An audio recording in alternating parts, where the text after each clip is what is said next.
అందరికీ నమస్కారం.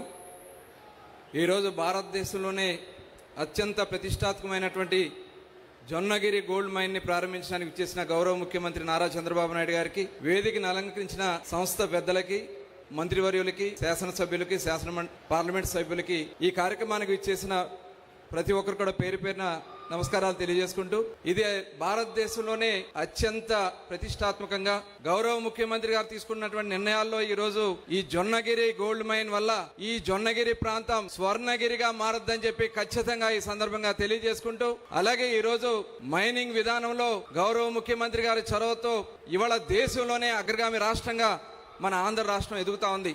గత ప్రభుత్వం చేసినటువంటి కొన్ని గాయాల వల్ల 5 సంవత్సరాలు ఈ రాష్ట్రం చాలా నష్టపోయింది. దాదాపు 19,131 కోట్ల రూపాయల మేము అంచనాలు వేసుకుని వైట్ పేపర్ రిలీజ్ చేయడం జరిగింది. ప్రధాన కారణం 14-19లో దాదాపు 24% గ్రోత్ లో ఉన్నటువంటి మైనింగ్ సెక్టర్ ని కేవలం వాళ్ళ స్వార్థ ప్రయోజనాల కోసం 7%కి దిగజార్చడం, శాండ్ లో దోపిడీ చేయటం, మైనింగ్ అన్ని కూడా హస్తగతం చేసుకోవడం, ఇవి కారణాల వల్ల మనం నష్టపోయాం. ఇవాళ తిరిగి మళ్ళీ కూటమి ప్రభుత్వం వచ్చిన తర్వాత గౌరవ ముఖ్యమంత్రి గారి చొరవతో ఈ రోజు ఫ్రీ శాండ్ ఇస్తున్నాం. రాష్ట్రం అంతా దగ్గర 2 కోట్ల మెట్రిక్ టన్నుల ఫ్రీ శాండ్ ఇవాళ అందించినటువంటి ఘనత మన కూటమి ప్రభుత్వానికే దక్కుద్దని ఈ సందర్భంగా మీ అందరికీ తెలియజేస్తా ఉన్నాను. అదే కాకుండా ఇవాళ అన్ని కొత్త మైనింగ్ సెక్టర్స్ కూడా ఐడెంటిఫై చేస్తా ఉన్నాం. ఇవాళ గోల్డ్ మైన్ గానీ, బీచ్ శాండ్ మినరల్స్ గానీ, ఐరన్ ఓర్లు గానీ, మ్యాగనీస్ గానీ, ఇవన్నీ కూడా చేసుకుని ఇవాళ ఆంధ్ర రాష్ట్ర గ్రోత్ ని 32% మైనింగ్ సెక్టర్ లో తీసుకెళ్లగలిగాం.